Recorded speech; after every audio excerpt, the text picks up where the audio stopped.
आज किसी कहानी सुना दिया सर। आज वो कहानी सुनो जो आपने एक बार स्टेज पे सुनाई थी ना, चटनी रोटी वाली। आपने सुनी नहीं वो कहानी? नहीं सुनी सर। अरे जबरदस्त। चलो मैं आज कहानी का सार ये है कि जो जैसी सोच रखता है वैसे ही होता है। तो हम सर के मुंह से सुनेंगे आज वो कहानी। सुनाइए सर। चलो, गौरी शंकर जी ने बोला था आज वो कहानी वापस रिपीट करते हैं। हमारे बड़े ने बोला, हमारे जो बुजुर्ग थे ना, जैसी सोच वैसी, यानी जो हम सोचते हैं हमें प्रकृति वही देती है, जो हम क्या सोचते हैं हमारे जीवन में। तो एक गरीब व्यक्ति था और रोड पे खड़ा खड़ा वो भोजन कर रहा था। काफी देर से वो अपने भोजन में मस्त था, भूख लगी थी, भोजन कर रहा था। तो गौरी शंकर जी जैसा एक व्यक्ति था, उससे रहा नहीं गया और पास में जाके, भाई मैं तेरे को काफी देर से देख रहा हूं, तू भोजन कर रहा है, तेरे हाथ में सूखी रोटी तो दिख रही है, लेकिन इसको तोड़ के तू लगा क्या रहा है? तेरे हाथ में कुछ है ही नहीं, केवल सूखी रोटी है, तो तू क्या लगा के खा रहा है? तो उसने, गरीब व्यक्ति ने बोला कि है कुछ नहीं, मैं भूखा हूं, 2-3 दिन से मेरे को एक सूखी रोटी मिली है, तो मन में सोच रहा हूं कि मैं चटनी से लगा लगा के खा रहा हूं। तो चूंकि गौरी शंकर जी थे तो फिर वो तो चतुर है ना, तो भाई तू जब सोच रहा है कि चटनी से लगा लगा के रोटी खा रहा हूं, ठीक है मान गया तेरी बात, जब सोच ही रहा तो तू ये क्यों नहीं सोचता कि मैं पनीर की सब्जी से लगा लगा के खा रहा हूं, गुलाब जामुन की सब्जी से लगा के खा रहा हूं, या कोई अच्छा मिक्स वेज से लगा लगा के खा रहा हूं? तू सोच ही रहा है।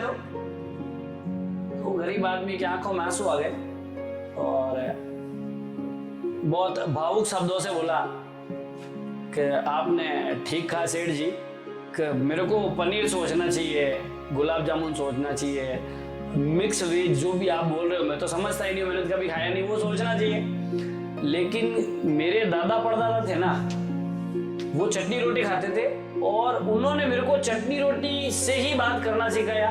भाई जब भी खाओ, हम बचपन में बहुत सी बार ऐसा हुआ जब हमारे साथ सिर्फ सूखी रोटी होती थी, तो मेरे दादाजी कहते थे बेटा सोच ले, चटनी से लगा के खा रहा है और तू खा ले।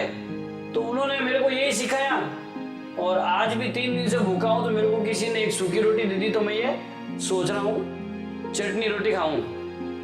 तो इससे क्या संदेश मिलता है कि जो हमने सोचा या हमारे बुजुर्ग ने सोचा वो ही हमें मिलेगा। हमारे समाज में क्या होता है, हमारे बुजुर्गों के अंदर हमें दलील दी जाती है कि देख उसका बेटा पढ़ लिख के नौकरी लग गया, 10,000 रुपये तनख्वाह ला रहा है। तो हम भी क्या सोचते हैं, वही जो हमारे दादा परदादा ने हमें सोचने के लिए मजबूर किया। हमारे दादा परदादा ने, हाँ क्या बोला आपने? 10,000 की नौकरी ढूंढने। 10,000 की नौकरी।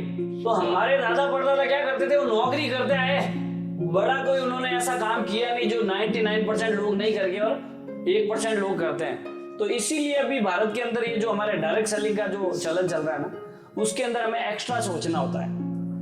हम अगर हमारे जो परिवार वाले करते हैं, जो हमारे समाज में हो रहा है, नौकरी करना या छोटा व्यापार करना, तो हम भी वैसे ही रह जाएंगे। और अगर हमने सोच लिया कि हम सोचना है, तो हम अगर ये सोच लें कि मैं डायरेक्ट सेलिंग में जा रहा हूँ, मैं एक अच्छे काम में जा रहा हूँ और बहुत बड़े पैसे कमा रहा हूँ। जब मैं, मेरे पास जो गाड़ी है, जब मैं गाड़ी चलाता हूँ ना, तो मैं मन में ये सोच रहा हूँ मैं 1 करोड़ रुपए की गाड़ी चला रहा हूँ, मैं ये फील ले रहा हूँ, अंदर फीलिंग लेता हूँ। और गौरी शंकर जी ने मेरे को ऐसा ही बोला था कि सर मैं जब जाता हूँ ना टूर पे, तो मैं ये फील करता हूँ कि मैं बहुत बड़ी लग्जरी गाड़ी चला रहा हूँ। तो फील करने से क्या होगा, वो गाड़ी गौरी शंकर जी के पास आएगी, तो हमने जो सोचा है वही होगा। तो आपको क्या संदेश मिला?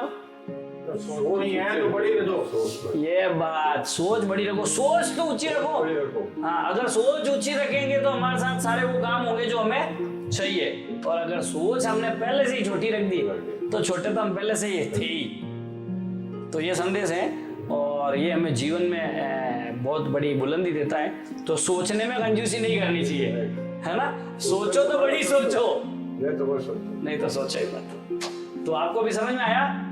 मैं आपको एक संदेश देना चाहूंगा, अगर आप अभी भी छोटी मोटी नौकरी कर रहे हैं और आप अपने जीवन को चला रहे हैं, जीवन यापिका ओनली जी रहे हैं, तो एक बार बड़ा सोच के देखें और एक बार किसी ऐसे व्यक्ति की राय माने जिसने बड़ा सोचा है और बड़ा पाया है जीवन में, कुछ अलग करके देखें, जीवन सफल होगा।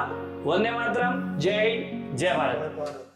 आपने अगर हमारे YouTube चैनल को सब्सक्राइब नहीं किया है तो आज ही हमारे YouTube channel Ishita Joshi motivational को सब्सक्राइब करें।